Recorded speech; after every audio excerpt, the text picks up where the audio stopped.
right, great. Well, thank you all so much for joining us for this morning's program. I want to again thank the Friends of the Tewksbury Library for being the primary sponsor, and for all the other libraries for helping us out. All right, here we go. Okay, so today's presentation is entitled "The Look Back in Time, the James Webb Space Telescope." On Christmas Day 2021, NASA launched its next generation telescope, the James Webb Space Telescope. Just like the Hubble telescope, stargazing for the past 25 years, will bring a quantum improvement in the study of the heavens. By looking deeper into the universe, Webb is actually seeing further into the past as it takes the light from these distant stars time to reach us. This all just blows my mind. This makes the James Webb Space Telescope a time machine on a hunt for the very origins of everything from the Big Bang onward to today. So we're going to learn about this game-changing telescope with David S. Ball, who's a volunteer educator with NASA. As a solar system ambassador with the Jet Propulsion Laboratory, David presents topics related to American activities in space. We just had David present to us virtually a couple of months ago. I'm so glad he's back. So all 75 of us or so who are on the line, let's give a big virtual round of applause to David for joining us this morning. And David, you can take it away. Thanks so much. Robert, thank you so much. I'm so excited to be back. Thank you for inviting me back, and thank you to the Tewksbury Library. I have not been so excited about a topic in space since the Apollo astronauts were walking on the moon, and that's when I was 10. And I'm not all that interested in unmanned vehicles or in astronomy, but I have to tell you, this Webb telescope is just unbelievable. I had to go out and get the shirt. And I want to share with you why I'm so excited about the Webb Space Telescope. And my hope is that at the end of this morning, people will be as excited about exploration and about the things that NASA and JPL are doing as I am. So let me share my screen, and we'll talk about the Webb Space Telescope. Now, for this, people are going to need to get a piece of paper, but I promise that there's no math involved, because I'm not a science person, but I tell you, this stuff is just I love it. So hopefully you can see my screen. And the first thing we're going to do is a quiz. So hopefully everybody has been studying. I'm sure you're going to do great. Here's the quiz. Why a space telescope? Why do we need to send it so far away? Why does it look the way it looks? And what might we learn from this telescope? And what's so amazing about this particular spacecraft? Our understanding of the universe is that at one point, the universe was one point. It was a singularity. Everything there was in a single point, and that all of a sudden it expanded in every direction. And electrons came out, and protons, and X-rays, and there's this enormous Big Bang, and the universe expands. And for a long period of time, it's just dark. And then these pieces start attracting each other, and they start forming stars. And this is about 400 million years after the Big Bang. And then over time, they kind of attract each other, and they start to be galaxies and planets and that kind of stuff. And the universe keeps expanding. Now, whether the universe is 12 billion years old or 16 billion years, you can see on the right-hand side, there are lots of different ways of calculating it, and it's not, no one's positive how old the universe is. But if we just go with 13.7 billion years, that's a lot. And our common conception of time is that at the start of the Big Bang, as soon as that bang happens, things at time is kind of moving forward. And that if you were to look back in time, you would see those galaxies forming and those first stars, and we move closer and closer towards the beginning of what we envision to be time. Now, it would be great if we could travel to the stars. And these numbers, everything that we're going to talk about today, are so big that I was trying to find some way of wrapping my head around it, and coming up with how many miles away it is that's kind of tough. So I think the easiest way to think about this is in a distance that light could travel in that amount of time, in light years, let's say. So if we wanted to go to the moon, for example, the moon is 1.3 light seconds away. If you shine a light on the moon, it takes 1.3 seconds to get there. Now that's 250,000 miles away, 240,000 miles. And if you jump in an Apollo spacecraft, in 3 days, you're there, okay? So when in the 1960s, when Neil Armstrong and Buzz Aldrin went to the moon, it took them a week. They went there for 3 days, they stayed for a day, they came back. So in a week, you could travel 1.3 light seconds away and come home. If we went to the sun, which is 1 astronomical unit, or 93 million miles, it takes 8 minutes. So when you look up in the sky, what you're seeing is not what's happening with the sun now, but what happened 8 minutes ago. So the sun could have exploded 5 minutes ago and we wouldn't know it, right? And it'd take another 3 minutes for us to figure that out. So we're actually looking at the sun in the past, what happened 8 minutes ago. And to travel at 93 million miles, we jump in our convertible Apollo spacecraft. It takes 372 days, or about a year, right? So to travel 8 light minutes takes us a year. So Proxima Centauri, which is, whoops. Can I go backwards? Yeah, Proxima Centauri, which is 4.2 light years away. I tried to do the number of miles. I couldn't figure it out. It started coming up with exponents. And I didn't even bother trying to figure out how long it was going to take us in days to get there. Suffice to say that it's an awful long ways away, and we're not going to be able to travel there, not physically. But we can look, right? We can put up a telescope and we can see these distant objects. And that's what we should do. So here's a number, 1 trillion, okay? A light year is 5.8 trillion miles. Now, if we look at our solar system, it's maybe 0.5 to 1 light year across. That's 5.8 trillion miles. Proxima Centauri, we said, is 4.2 light years away. The Milky Way, 100,000 light years across. And the universe, 156 billion light years wide. And that's actually not how wide the universe is, because it keeps expanding, right? When I made the slide, maybe it was 156. Now it's, 158. And over here on the right, what a wonderful picture. Here you see the spiral arms coming off of this galaxy. And there's the Orion arm, and there's our sun, and there you are right there with the red arrow. So it's a big place. And if we're going to explore it, we're going to explore it with telescopes. So there've been telescopes for a long time.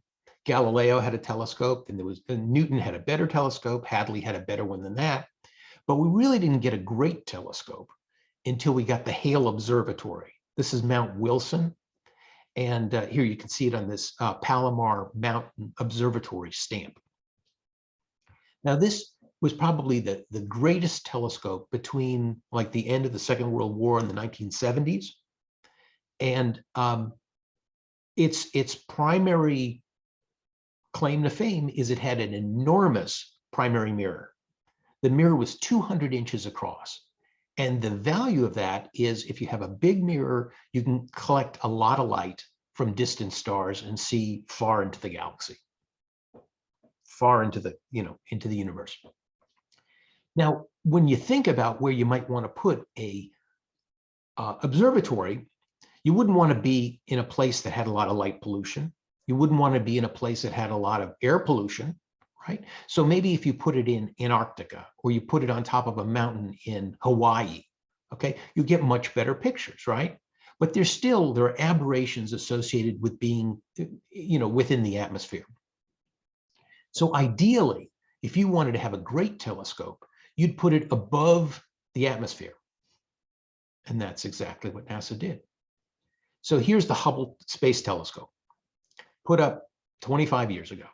Now its primary mirror is 95 inches, which is pretty substantial. This is a big piece of glass.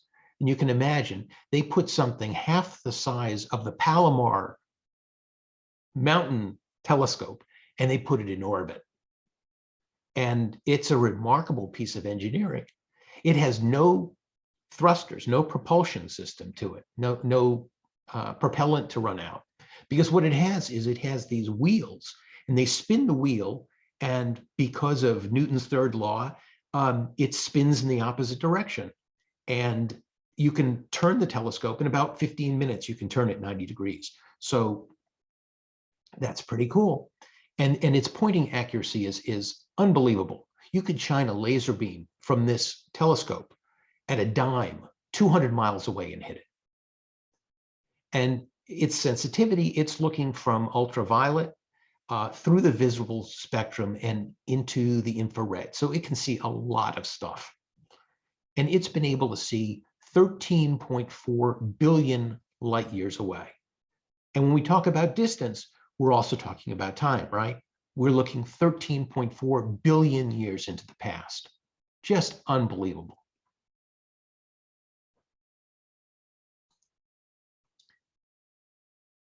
So if we wanted to build a new telescope, what would that look like? What would it have? So scientists were asked, for the decade of 2000 to 2010, what is the #1 toy on your list? What's the one thing that you would want? And there was widespread agreement that what we want is a new telescope. We want something that is bigger. And by bigger, I mean a big light bucket. You want a big primary mirror to collect all of this faint light from distant galaxies. We'd want something with self-correcting optics. And by that, I mean that when we put up Hubble, the mirror wasn't exactly right. And so we sent up astronauts in the space shuttle, and they did a software fix, and it was kind of correcting an astigmatism to the mirror. And we get these gorgeous pictures.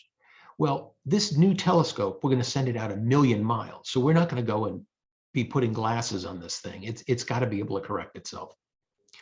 We also want an infrared camera.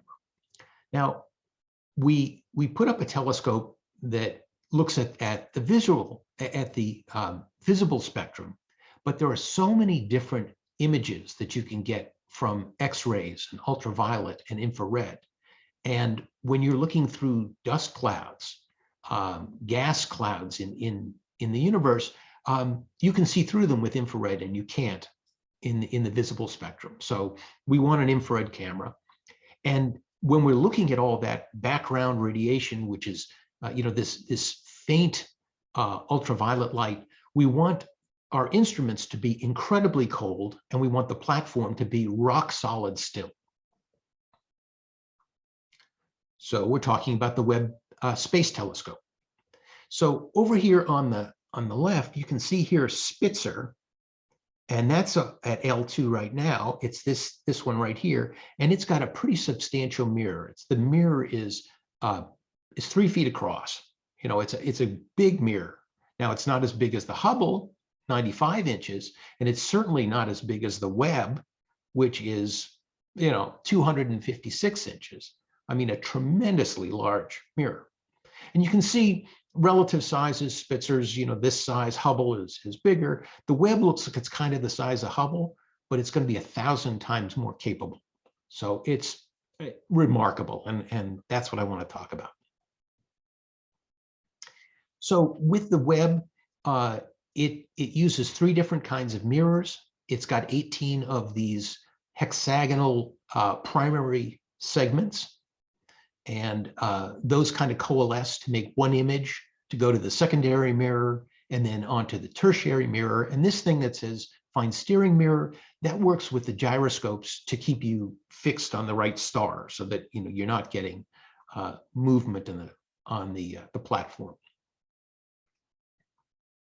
And so here we've got somebody working on the main satellite bus, where we're going to put the primary segments. Here's a shot of it from overhead. You can see on the left and the right, this is going to be too wide to put in a spacecraft. So it's going to be kind of an origami thing where we're going to have to fold this thing up in order to get all the parts situated. And here they are working on the segments. Now, the primary mirror for the Webb is significantly bigger than the Hubble, and yet it's lighter. These segments are made out of beryllium, which is 3 times stronger than steel. It's lighter than steel, but the real reason they picked beryllium is because it doesn't deform as much in very cold conditions. So you can imagine when we cool down all these pieces, they're going to change shape a little bit. And changing shape a little bit means that the optics are wrong. So you want something that doesn't change its shape much. And then what they did was they put this thin little layer of gold on top because that reflects ultraviolet light very well. And in the background, you can see that's a cover that they're using to protect this thing once they're done examining it, making sure it doesn't have any flaws. And here's a shot of all 18 of them with their covers on so that they can move these things. And here they are, they're installing some of the segments. This is a big, complicated job. And they've been working on this now for at least 20 years. And the program was canceled at one point. It's very expensive to try to explain to people why you need another telescope, or you need a $10 billion telescope. So that can be a hard sell. But when you see what kind of science this thing ends up doing, you'll say that this was cheap at half the price, at twice the price. And here we are, we've got the primary mirror kind of all put together. You can see that relative size. Here's somebody up on the gangway there. And then you have to test it. So you take this enormously complex, expensive thing that only really works in outer space, and you need to make sure that it's going to work because you're going to send it 1,000,000 miles away and you got one shot to make it right. So here they put it in this vacuum chamber. They're taking out all the air, all the humidity. They're dropping the temperature to 400 degrees below zero. And they're making sure that the optics are right. They're making sure that the instruments work. It's quite the task. Oh, I like this picture. A bunch of the people who worked on the program, a nice little family photo. So everybody's got their sheet of paper. What I want you to look at most of the time when you pick up a piece of paper, you're looking at the face of it. But I want you to look at the edge of it. I want you to look at how thick the piece of paper is. Now, a piece of paper is 100,000 nanometers thick, right? And over on the right-hand side here, this is showing one of the primary mirror segments. And this is the back, of this beryllium piece.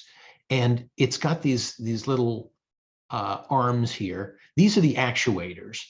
And when an instruction is sent from JPL to move an actuator, that pushes on that side of the mirror and it changes the angle of the mirror. So here's the question, when we're talking about self-correcting optics, how small a movement can this mirror accomplish? And we want to do it in relationship to how thick a piece of paper is. So we're 1,000,000 miles away, sending a signal to a spacecraft, flying at incredible speeds. And we're telling it to make a small correction in one of its mirrors.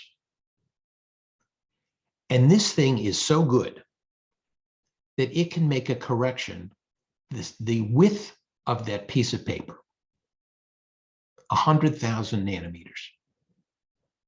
Is that amazing? Would you believe that in the span of the width of that piece of paper, it can make 2 corrections, 50,000 nanometers. Make 2 different corrections just in the thickness of the piece of paper. What if I told you it could make 10 corrections? What about 100 corrections? How about 1,000 corrections? This thing is so sensitive that it can make 1,000 movements within the width of your piece of paper. Down to 10 nanometers, a movement of 10 nanometers. Now, to give you an idea of how small that is, some of the smallest things we can imagine are viruses, you know, at like 30 to 60 nanometers. Well, you've already moved the mirror half a dozen times by then. You know, the width of DNA in your chromosomes are 2.5 nanometers. And this thing is making movements of 10 nanometers at a time. Incredibly precise. So here you can see the 3 segments of the mirror, and they're going to move these a little bit at a time. So it takes a while. Initially, when they send this thing up, it has a distance. They've kind of moved things around so that it's about 1/2 inch off. Now, 1/2 inch doesn't sound like a lot, but you can tell when we're talking about these infinitesimally small distances, 1/2 inch is a lot. So it actually takes a while because you're only moving these one segment at a time. And so the first thing that they did once they unfurled the sun shield and they got out to L2 is they set up the things so that they've got 18 different images that are coming in. They're looking at a particular star, and they've got 18 different pictures, and now they're going to kind of align all of the mirrors, and then you end up with this that just came out the other day. So this looks pretty bright. It looks like we're looking at the sun, but we're actually looking at a star that is 100 times fainter than anything you could possibly see, and it's 2,000 light years away. And this is a combination of 18 different images. All of those 18 mirrors are now aligned. So they're ready to get down to business. And in the next month or two, they're going to start using the telescope for real. So when we talk about what kind of camera to use, whether you use one that's in the visual spectrum or ultraviolet or infrared, here gives you an idea of why you might want one or the other, or you might want more than one kind of camera. So look in the lower right. Here's a guy, and he's holding a black bag. And if you took a picture of him with visual spectrum, this is what you're going to see. Now, if you used infrared, if you're looking at the heat signature, well, you can't tell that he's got a blue shirt on anymore, but you can see that he has hands that are underneath that black bag. What that tells us is that depending on what you're looking for, you want different spectrums, or maybe you want multiple spectrums. So here in the upper left-hand corner, these are the pillars of creation. People have seen this left image from the Hubble Space Telescope. Well, those pillars are pillars of gas and dust, and you can't really see through them. They look like, they're columns. But on the right-hand image, in infrared, you can see through them. There's all kinds of information there. So you want different kinds of cameras, ones that respond to different lengths of, different wavelengths. And over here on the right, 3 different images of the same thing, near infrared, mid-infrared, far infrared, and you get different things. Down here on the lower left, the Cat's Eye Nebula. On the right, it looks kind of fuzzy because it's got a lot of dust and gas. On the left, incredible detail. There's all kinds of information you're getting, but because it's infrared. So there's real value in using a near-infrared camera, and there's a lot of value using a mid-infrared, but that is incredibly difficult to do, and we're going to talk about that in a minute. So now, where are we going to put this telescope? Well, because it has to have propulsion, it has some propulsion jets to kind of keep it in the right orbit. you want to pick some place that doesn't move a lot. And so there are these places called Lagrange points, which are very stable. So here, L1 between the Earth and the Sun, the amount of gravitational pull between the two is about the same. So you could pretty much put something out there and it's going to stay there. So we have an observatory there that's doing solar research. And it's always pointed towards the sun. It's sitting in L1, makes a lot of sense. Well, if you wanted to look deep into the universe, you might want to be on the other side of the Earth, right? So we're going to put our spacecraft at L2. That's where Spitzer is now. That's where we're going to put satellites in the future. So we're going to go to L2, where it doesn't require a great deal of energy to kind of stay there.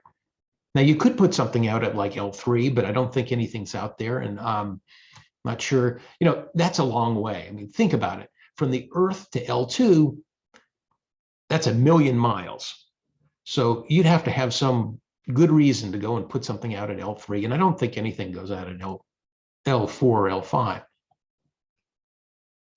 So one of the things we want to do if we're using a telescope is we want to shield it from all of the light except where we're pointing the camera. And we also want to take away as much heat as possible if we're using an infrared instrument. So here's the sun shield. This thing is about the size of a tennis court. And it has 5 layers because we're trying to get as much of this heat that's coming off the sun as possible. And here in the middle, you can see this is where the telescope goes. And folding this thing up, and we were talking about origami earlier, and making sure that it all unfurls and it has the right amount of tension and all that kind of stuff. Incredible. And they did it, and it's done, and it's great. So there are 2 sides to the Webb telescope. You got a hot side, and on this side that's facing the sun, that's where your solar panels are. That's how you communicate with the Earth, steering jets, all that kind of stuff. So it's about 185 degrees.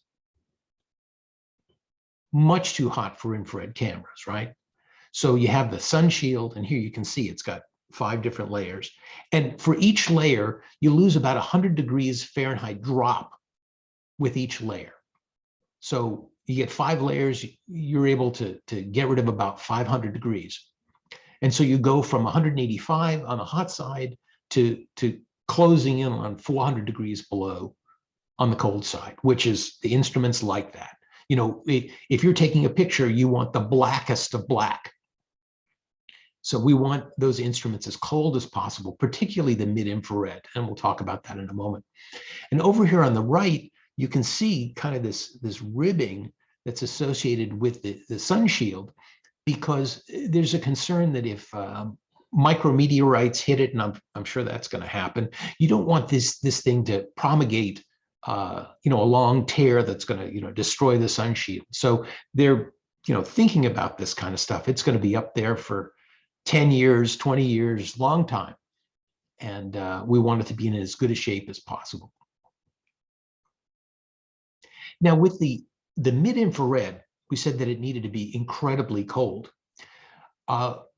We're used to a couple of different ways of describing temperature. So we have Fahrenheit. We say that water boils at 212, it freezes at 32. Celsius boils at 100, freezes at 0. This is for water. And then Kelvin, where water boils at 373 and 273, water freezes, and that it has an absolute 0. And by absolute 0, what we're talking about is essentially no movement of kinetic energy.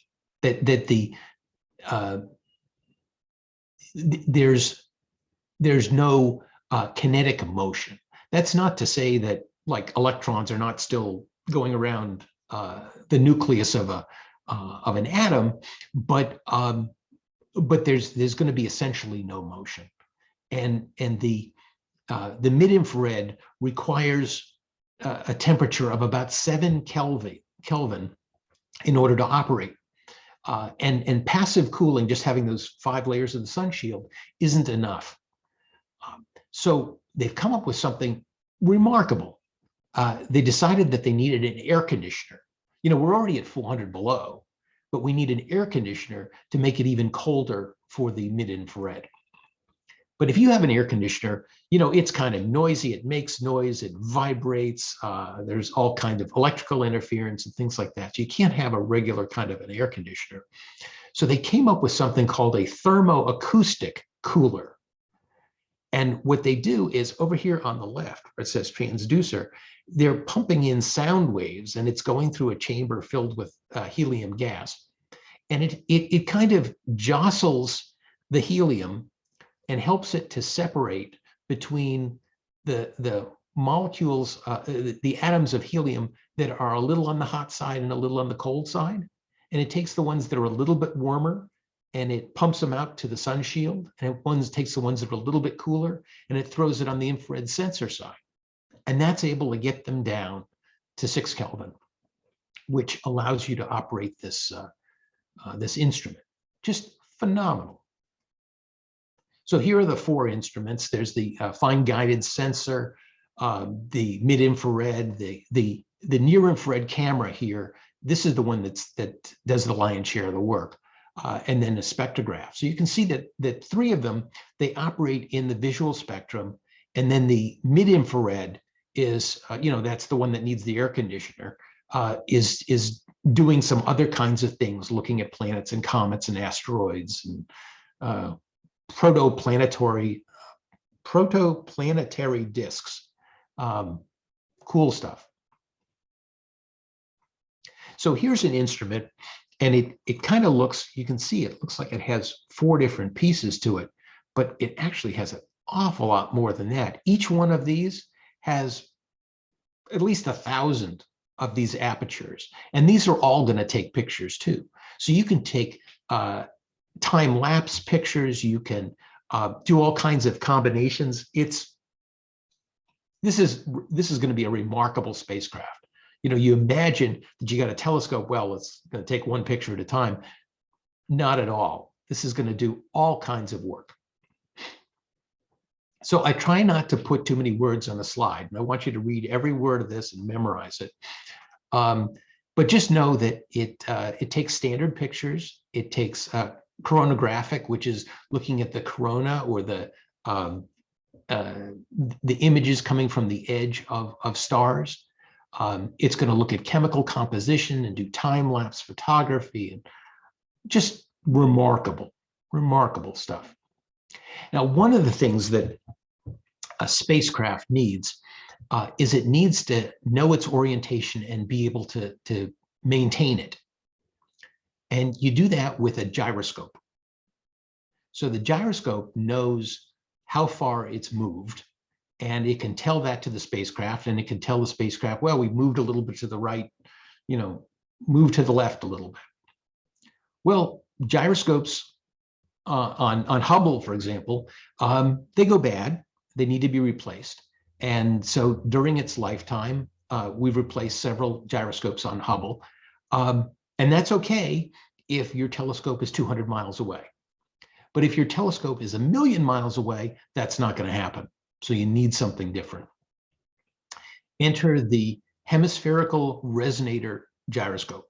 Now this, they also call it a wine glass gyroscope or a mushroom gyroscope. And this is working on the resonance electrostatic forces generated from fused quartz. I mean, I'm amazed by this stuff. It has no moving parts. It's incredibly accurate. It's very lightweight. It makes no sound.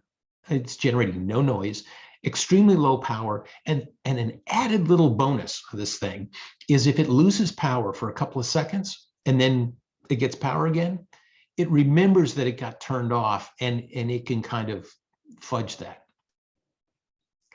And this thing, it is designed to last over 1,000 years.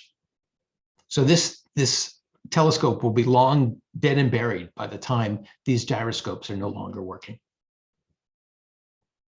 So the science that's going to happen on Webb, we're going to be able to look at the early universe.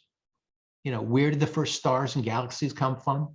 Understanding galaxies and black holes, the life cycle of stars from their birth through their death, and looking at planetary systems, including our own solar system, and also looking for exoplanets and atmospheres, trying to understand where life might exist. Are we really the only life in the universe? If that's the case, that seems like an awful waste of space. And we're doing it with 4 instruments. So there's the near-infrared spectrograph, the mid-infrared instrument, the one with the air conditioner, a near-infrared camera, which is going to be doing most of the work, and then this spectrograph for near-infrared. And that's going to come from the European Space Agency, working with NASA and also the Canadian Space Agency. And, this stuff is not just about astronomy, all right? Here are a couple of things that touch your everyday life. And I'm sure that these things have touched your life. So they were looking for a way of capturing images for telescopes back in the 1970s. And they came up with something called the Charged Coupled Devices, CCDs. Well, now CCDs have replaced film in your camera, your webcams, your cell phone. It all uses CCD technology. We don't have film anymore, and it's because of astronomy. And the computer program that was written for Kitts Peak for the telescope, that tracks your FedEx packages. And an astronomer who was working on ways of processing imaging using penetrating waves called tomography. Well, when you have a CAT scan, that's computerized axial tomography. So when you get an MRI and a PET scan and a CAT scan, that's because of astronomy. And nowadays, there's all this business going on with Ukraine, and we're worried about Russia and North Korea. We'd really like to know, we'd like to have a false-free missile warning system. Because you would hate to launch missiles if it turned out that no one was shooting at you.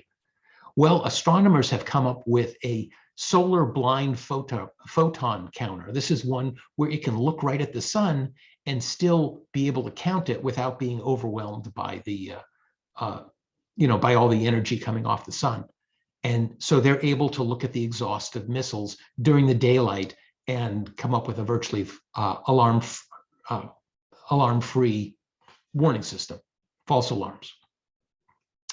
And in astronomy, they created the global positioning system in order to be able to, look at quasars and distant galaxies and things like that. Well, we use GPS all the time, right?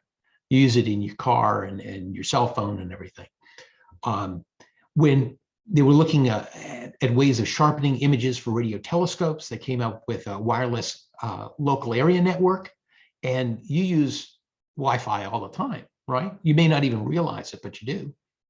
And when you go to the airport, the gas chromatograph, what they look at to look at baggage for drugs and explosive, well, that was designed for the Mars missions.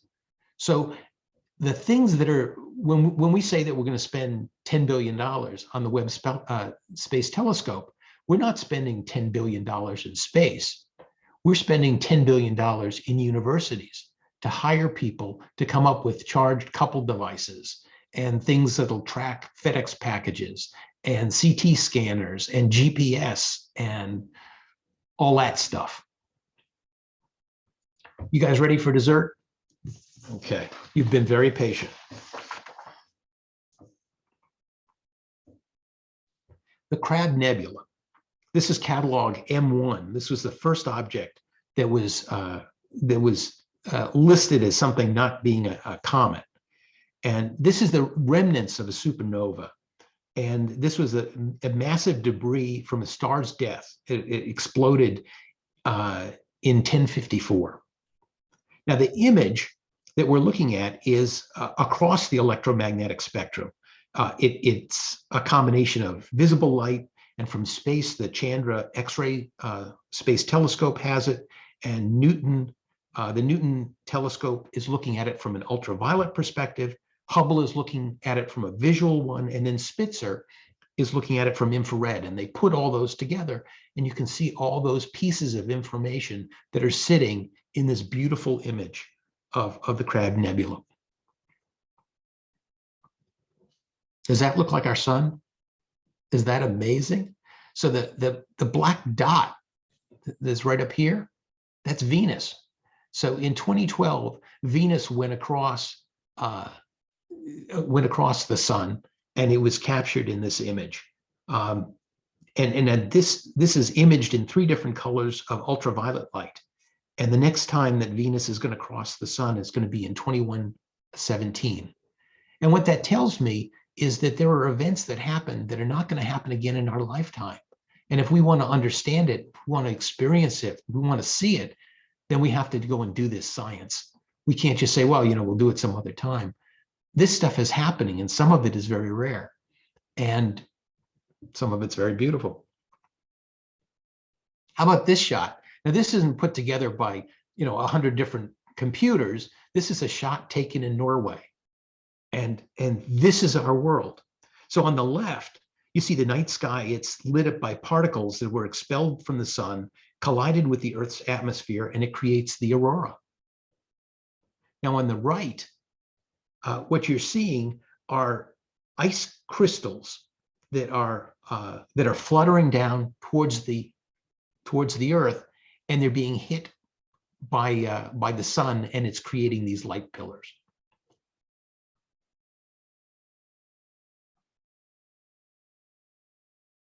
So what's happening in the center of our galaxy?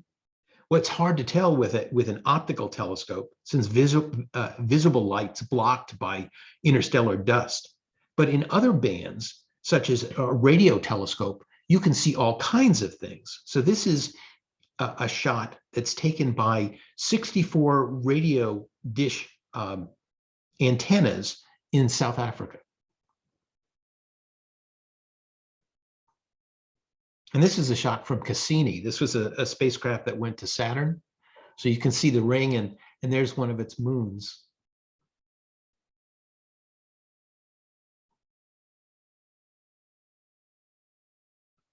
And here, this is one of those classic Hubble ones, those same kinds of colors. And what we're able to look at with these blues, greens, and red hues is we're looking at atomic oxygen and hydrogen and sulfur, and it's helping us to understand how stars form. And this is probably the farthest we can see. The most distant object that you can see with the unaided eye, M31. This is the Andromeda Galaxy. It's 2.5 million light years away, and it's 200,000 light years across in Andromeda.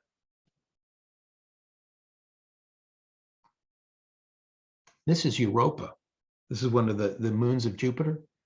And all those things that you see there are kind of cracks in a frozen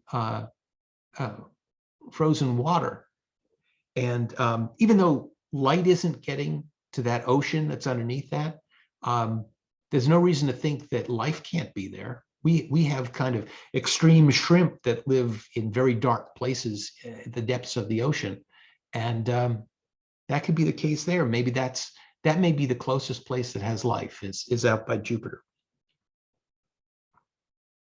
Speaking of Jupiter, how about that big red spot there, right? That's 320 times the mass of the Earth, just that spot. And it's been shrinking over the last 150 years. It's now 1/3 of the size that it was. So that's a big storm, and that storm is kind of dissipating over time. Anyone ever seen the moon look like that? This has been colored, but the real difference is the chemical makeup of the lunar surface. The blue are areas that are rich in titanium, and the orange and purple are places that are relatively poor of titanium and iron. And the Sea of Tranquility is right here. It's the dark blue. It's been said that astronomy is a humbling and character-building experience. There's perhaps no greater demonstration of the folly of human conceits than this distant image of our tiny world. To me, it underscores our responsibility to deal more kindly with each other and to preserve and cherish the pale blue dot, the only home we've ever known.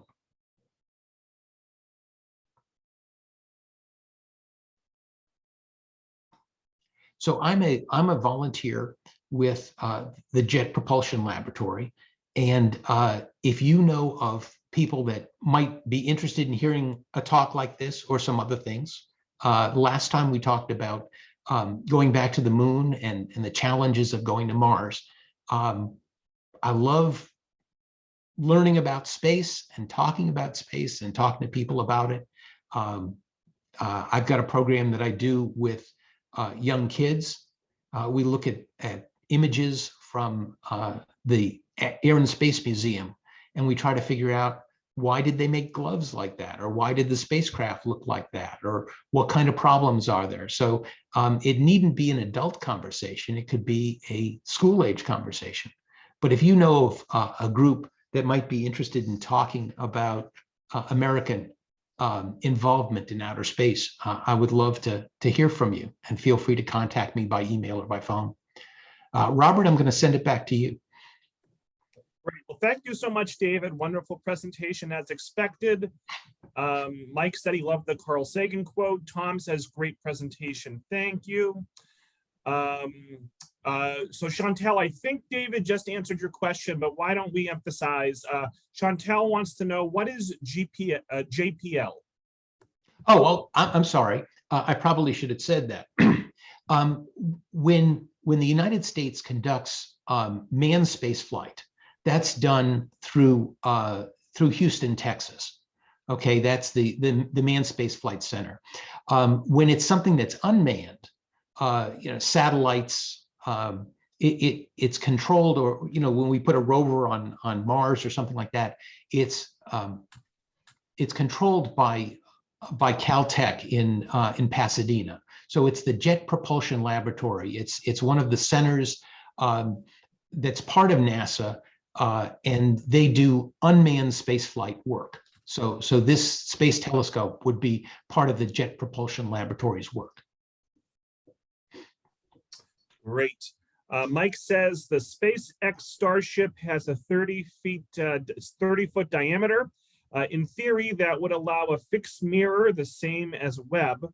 Would it be better than the flexible Webb design, or another flexible design with segments of 30 feet width? Well, that's a great question. And I'll tell you, if your audience will invite me back, I'll do a presentation on SpaceX, because I'm just over the moon about SpaceX. The answer is a big light bucket is always a good idea. And since we know we can do this origami fold up thing, if we can have a Starship, why don't we make the part that doesn't move 30 feet and then put like 15-foot wings on either side, make a really big mirror. And they're talking about the next mirror. Obviously, it takes 20 years to design this kind of stuff. And the next mirror is, like, again, twice as large.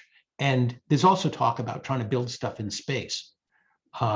So yeah, if we had something that was 30 feet wide, I would build a mirror that was 60 feet wide and fold it up. Alonzo says, great talk. What happens if the Webb is hit by some space garbage? Could this fabulous technology be damaged? Yes, absolutely. I will say that one of the comforting things is that space is a very big place and most of it's empty. So the chance of it being hit is not all that great. Additionally, there are some places that are very busy with space junk. So for example, we've got all kinds of junk around the Earth. So when we send up a booster and some paint flecks off the booster, that paint is running around at 17,500 miles an hour. And even if it's something light, if something hits you at 17,000 miles an hour, it does incredible damage. So when somebody tests an anti-satellite missile and they blow up a booster in the orbit, and there are thousands of shards of metal running around, that's a problem. And the International Space Station routinely is looking for things that might hit the space station. And sometimes they have to change the orbit of the space station, or they have to jump in a capsule and wait until the junk passes. Now, L2, I don't want to say that's pristine, but there isn't a lot of orbiting stuff there. And there's not a lot of stuff that passes through. So that's a pretty decent place. But you can see from like that ripstop technology that they're working with the Sun Shield, they are thinking about micrometeorites that hit it. And I'm sure over 20 years, something might very well do that, and hopefully it won't be bad. Richard says, has anyone projected what the positions of the stars are today? What we see is history, showing the stars as they were quite a few years ago.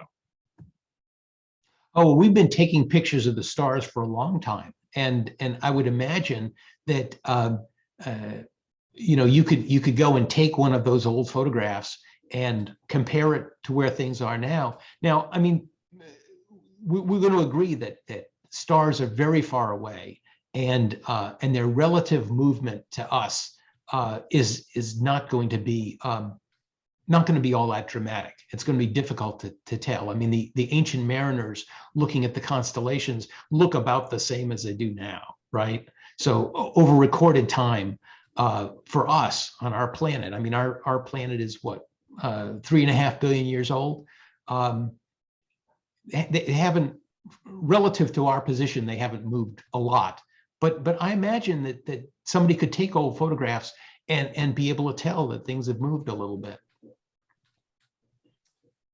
What is the, I'm not sure if so David, I don't know if you can see Anna's question. I think there might be a misspelling, or either that or there's a term I'm not familiar with. But what is the task that the Webb telescope will try to resolve? There's an adjective before the word task, and I don't know what that's supposed to mean. Yeah, I think it was just the word the. I don't think she gets, I don't think there's an autocorrect feature. I see, okay. The word, yeah, I'm struggling with the word the. So what is the task that the Webb telescope will try to resolve? Well, it's going to do a number of different things. And it's going to look at how stars form and how they evolve and eventually die, right? And it's going to look at how galaxies form. It's going to look for planets that might be habitable. I mean, right now, the way that we look at these exoplanets is we'll look at these faint stars and we'll see that the amount of light that comes off them changes a little bit because something is passing in front of it. And that's the extent of what we can see. We need something that's really powerful. It's going to see a long distance, and that we're going to be able to see those exoplanets much better with a telescope that's 1,000 times more capable than Hubble, and Hubble is quite capable. So we're going to look at exoplanets. We're going to be looking at our own solar system. We're going to be looking at stars and how galaxies form, and we're going to be looking deeper into the past and further towards the beginning of time. Okay, Richard says, which direction is the source of the Big Bang with respect to our solar system? I can't wrap my head around that. I mean, all we know is that when we look in every direction, it all looks about the same. The cosmic background radiation looks about the same. So everywhere you look, the stars are going away from us, which initially would make you think that like the Big Bang started in your backyard or something like that. But I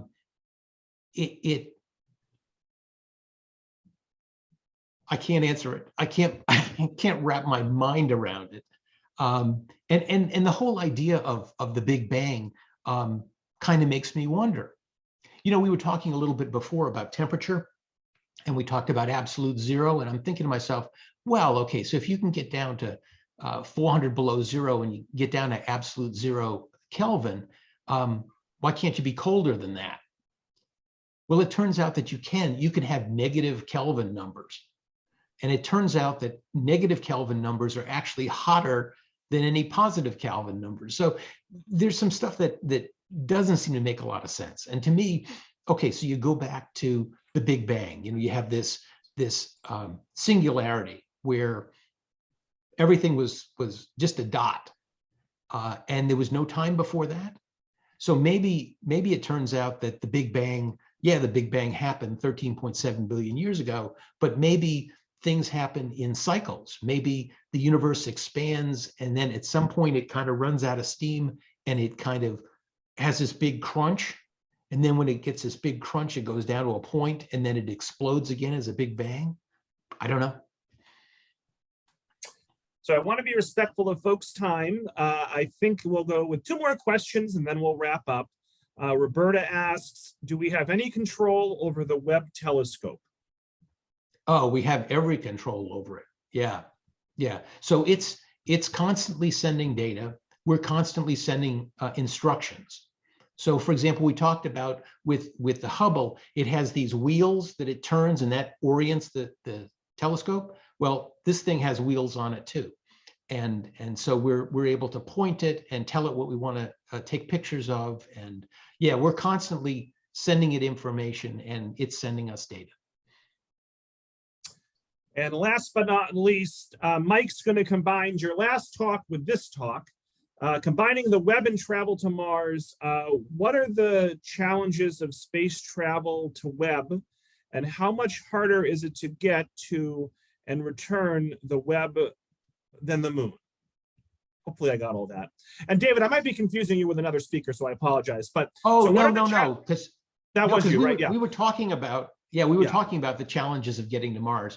Right. Well, there are some serious challenges with this spacecraft, and one of them was to be able to take this incredibly sensitive thing and put it out 1 million miles and unfold it and all that kind of stuff. And they've done it to perfection.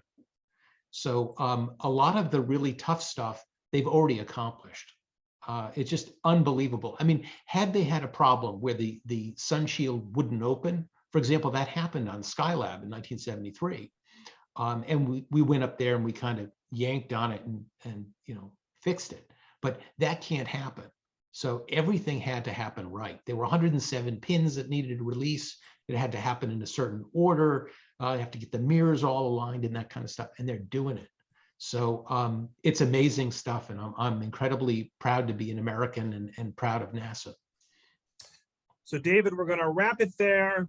I want to thank you so much for your wonderful presentation. Let me see if I can come back and show my face here. So I want to thank you, David. I want to thank everyone for attending. Look for an email from me tomorrow with a link to a feedback survey, link to the recording, and information about next month's talk.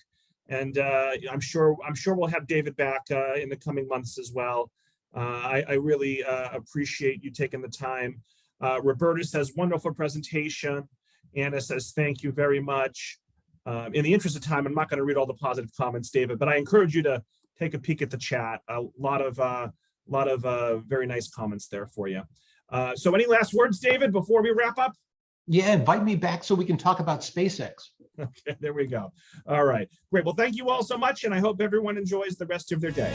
Bye-bye.